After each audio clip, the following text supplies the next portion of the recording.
Hey, welcome back.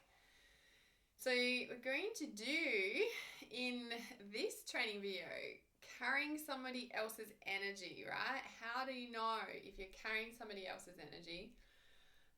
What it feels like, the red flags that you can keep an eye out to stop it happening again and again and again, and then what to do about it, right? What to do about cleaning it. So how to tell if you're carrying somebody else's energy, right? Now, this is not limited to, but this is a pretty good indicator that if you're carrying somebody else's energy, it's time to take stock. So definitely, like, if you're all of a sudden your emotions change without a real definite immediate trigger, or you've been feeling awesome for quite some time and then all of a sudden it just kind of like whack, like, you know, it'll be like a wave, but sometimes you don't even feel it come. It's just like, whoa, like, you know, and you might have a reaction about something or, you know, something like that. And the stories become out of control. So you're really kind of like in your head and going over all this stuff and like you're trying to figure it out almost, you know, it's really quite intense. And you can't stop yourself from behaviors even though they're not, you know, they're not good for you or that you shouldn't be doing them. So, you know, if you start drinking too much or, you know, sometimes you might get a wave of like really feeling like something, like, you know, a particular type of food or something like that. And you're like, you know, sometimes you might just have it and then you know, and then the next night you have it again or something like that. And you're like, oh, actually, this isn't me, right? Or you might, you know, and then you kind of, you know, you might realize that it's somebody else's energy or talk to your friend or something, you're like, oh, that was you I was feeling, or someone like that, right? And then so when it happens again, you like get that instant kind of craving, you're like, oh, I feel like that. And then you're like, actually, is that me? No, right? So it's like you get better and better at picking up, right? But, you know, sometimes you can't stop them, and I'll talk about why that is shortly. So you will be like seeking external validation as well, like confirmation, and that's the sort of thing when I have said many times over through this training that, you know, you already know when you're looking for signs, you're kind of like, oh, but you already know deep down internally, you know, what's going on or what you need to let go of, what people you need to let go of. So you might actually fully get like headaches, like physical headaches. You might get blackouts, like really kind of, you know, we might feel really sick, especially in your solar plexus, you know, like, yeah, we can feel sick in our stomach, but it's like an energetic sickness, and it's usually in your solar plexus that you feel it, right? And then there's also like the metaphysical weapons, you know, and the psychic attack, which I go through more in module 4. And, you know, that can, you know, kind of get an axe in your back if someone's been talking negatively about you. And it's not that they've like literally thrown a metaphysical axe, but it'd just be the energy of the words and stuff that an axe kind of symbolizes. That makes sense? And you might find yourself like unexplained behaviors as well. And, you know, it's the same thing as like, well, this isn't actually me sort of thing. And feeling like you're not yourself, you know, just like, oh, I'm just not myself. And, you know, your self-care will start slipping as well. And you've got this extreme focus on somebody else, you know, is kind of a clear indicator. You know, you're constantly talking about them, obsessing about them, the stuff that's just happened, or, you know, anything like that. So if you're constantly thinking about someone and extreme focus, that you kind of, well, need to reassess where you're at, because it's kind of a clear sign that you're carrying that energy as well. And then relationship changes too. So if any relationship changes are going on for you, or if there's just been a disagreement with somebody, it doesn't have to be personal or intimate, it could be work related or anything like that, kind of can carry that energy in your aura too. So it's where all the cleansing techniques come back in, to, you know, help you to realign.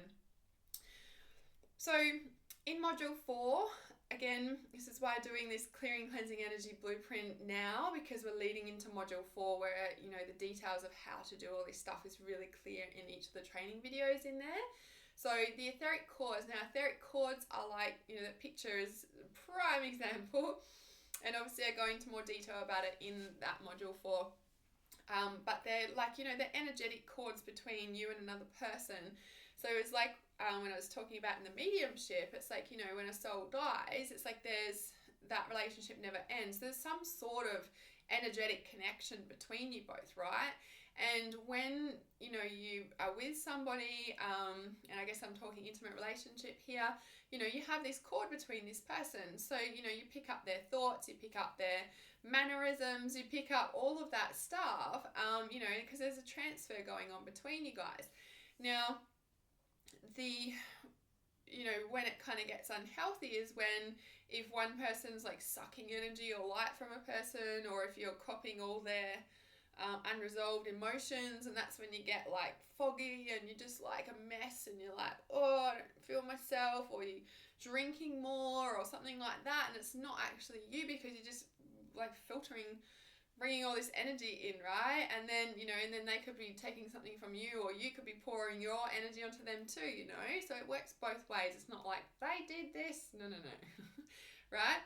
So, and it's like when there's confusion and turmoil going on in your life, it's like, it's compounded when you're fused. So if you think of like, you know, as I said, when you're with someone, pick up their mannerisms and all that sort of thing, it's like, yes, there's always energetic connection there, but if you're really fused and kind of lose, that's when you lose yourself. So if you're confused and in turmoil, check if you're fused, right? Is what I'm saying there, because you might just be like, you might be so energetically fused to a person that you are not even aware of it, but you're not feeling yourself and you're feeling sick and like you just don't know what's going on and your life is falling apart, right? So it's really important to check this stuff, yeah? So if you're constantly thinking about them, as I mentioned before, you know, sort of obsessive, like just everything is about them, you know, the conversations you have with your friends and family, you know, it's always about them. It's like, you know, you're taking a lot of that stuff on. So you could be stuck on them, on an incident or a conversation as well. So it's not just intimate partner, it could be driving along in your own little world and then someone just comes and fully cuts you off. Like sometimes you need to look at the numbers and the messages from the angels, but sometimes if it ends up into a quote unquote abusive argument, or if they're having a go at you for whatever reason, you know, what is that, driver rage or something, you know, and then like, you know, for days after, you're just like, I can't believe that person did that, you know, you just clear and check your energy, because you know, like, yes, it might have been a fear thing, like, might have been scared in that moment. So just be mindful of inner child stuff there and, you know, feeling safe again. But the other thing, it just like energetically, you might just be carrying a bit of their stuff, or, you know, whatever that is. So just, again, clearing your energy if you're constantly going over that situation. And then you might want to look at shadow work of why you attracted that situation, which goes into module 4. So the same thing, you know, shopping centres, events, neighbours, clients, students, it's the same thing there. If you're constantly thinking about them, or, you know, you're not feeling yourself, like, you know, clear and cleanse your energy, and especially if you're thinking about that particular person or incident, then, yeah, clear that.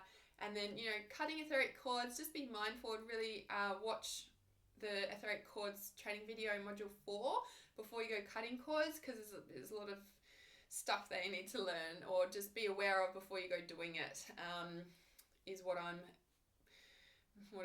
training you. It's not that I'm warning you, I'm just like, you know, there's a process. It's not just go and cut cords willy-nilly, because it's a big energetic thing, so just be mindful of that.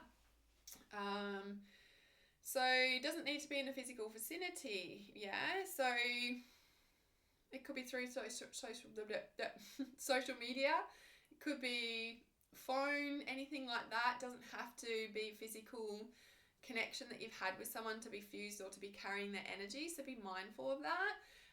But again, like I said, if there's gossiping going on and you know, kind of feeling that, but you might not know where that's coming from, but you know, you've got that as well. So, you know, it doesn't need to be physical vicinity. You could just be picking up somebody's talking about you, which is something that I do quite regularly. All right, so the red flags, right? So when you like kind of, and I guess this is more based around meeting a person, but also, you know, and it could be an intimate partner, or it could be a new friend, or it could be work-related relationship. So these are the red flags you want to be mindful of when you, you know, in taking on somebody's energy. So when you clear your schedule for them, regardless of what's going on for you and your deadlines, so don't drop your life for them, basically. Allow them to, quote unquote, fit into your life. And of course you've got to adjust to having a person in your life, especially if it's an intimate partner and you've just met someone, of course. But be mindful of how much you're dropping of your personal schedule to make time for them all the time, especially when it's not reciprocated. Just be mindful that's really kind of a big thing when you start losing, like, oh, I won't go to the gym because they want to go out to dinner when it's really like your gym time. Yeah, so just don't drop that sort of thing. Say you can go out after you've been to the gym at this time. Yes, that's when I'm available, and if it doesn't work that night, well, then you choose another night, okay? Don't make sure you stay with your self-care routine big time and your life. So when you're obsessing about them and can't get them out of your head, okay, when you're constantly thinking about them while in a new relationship, yes, there's the honeymoon phase, but just be mindful again of, staying in your life, okay, staying connected to you in your life so that if you are obsessing about them and there's, it gets to a point where you are dropping things from your schedule, then that's a red flag.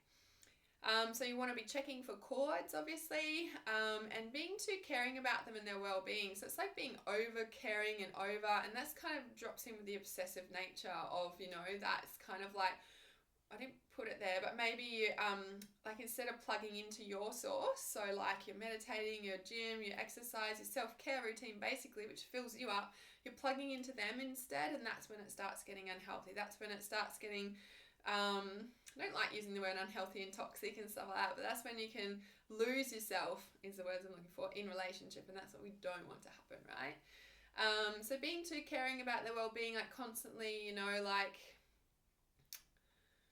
I don't know, it's a fine line, I guess, but that comes into an obsessive nature or not. So,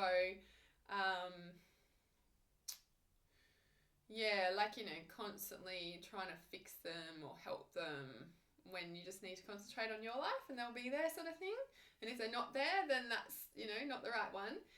And wanting to do everything for them, so that comes in with the fixing thing, and you're over-accessing your care for them, like putting them first over your life and your schedule. And, when you do that, you step into a role. So when you look at the inner family healing, and when you grew up, what role did you have to take on to be accepted as part of the family? Were you the caregiver?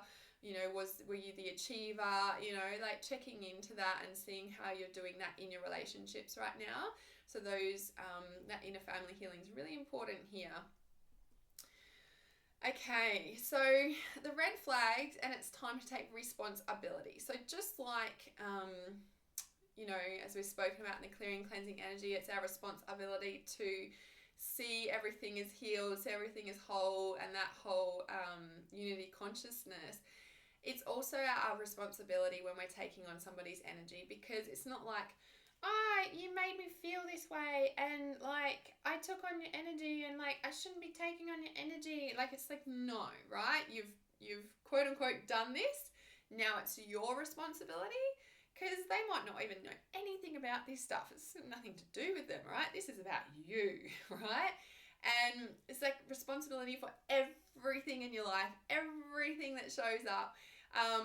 You are feeling it now, so it's yours, right? So take your power back, time to do something about it. So blame the other person or empower yourself and get your life back. Stand on your own 2 feet. Are you coming from fear or are you coming from love, right? What would be the most loving thing to do right now? Probably to take care of yourself, yeah? So what to do about it? Self-care, self-care, self-care. So if you've dropped your self-care in any way, shape or form, you're going to be more sensitive and more susceptible to taking on somebody's energy, whether it's an intimate partner or a work relationship or a client or anything else, family member. So step back, focus back on your self-care now. I'm hearing the message around 2 weeks of full self-care, recall your energy meditation, and consistently work on pulling your energy back into yourself, okay, and get that self-care routine back up to scratch. Clear your own energy. If you're triggered, work through the shadow stuff in module 4, which is coming up. You've got the clearing and releasing energy of another, which is what I'll take you through in the next training video. And Obviously, like I said, the recalling energy meditation that we did in the earlier modules. You can do body talk and kinesiology. Now, that's a really awesome way of clearing energy on a physical level. So everything's physical, everything's spiritual. And, you know, I really highly recommend kinesiology, good kinesiologist or body talk therapist. Really, really makes a big difference to how you feel. Especially if you're kind of doing all these things, it kind of can help just to shift out the last remnants of the stuff, you know. So I've got a friend who does body talk, distance body talk too. So let me know if you'd like me to pass on her contact details, because the distance ones are almost better than the in-person ones. And obviously reach out for mental help if you need it, or if you're just realizing that you've done this or doing this, reach out anyway, even in the Trust Intuition group, because we've all been there, we've all done it at some point. So you're not alone. Don't get shameful about it. It's all part of the process, right? Because when we do it, we learn and we're more conscious of not doing it again, right? It's like telling the baby that it's hot, and they kind of don't understand hot until they've experienced hot, and they're like, oh, hot, I won't do that again, right? So same thing, right? So don't beat yourself up. Be kind, loving, right? Do something loving for yourself instead. And write it out with conscious awareness, because this stuff can take time to recalibrate, come back into yourself, yeah? And that's why I was getting 2 weeks of message. When you've realized this, give yourself 2 weeks. Pull your energy back in self-care, sleep, you know, catch up on your projects or whatever you've left behind, so that you come back into yourself, yeah? Now, also the Ho'oponopono method. Ho'oponopono. I've forgotten how to say that. Before I take you through the Ho'oponopono method, be mindful of consciousness, right? So as I said in the very start, you know, when you start working through these modules, don't just stop.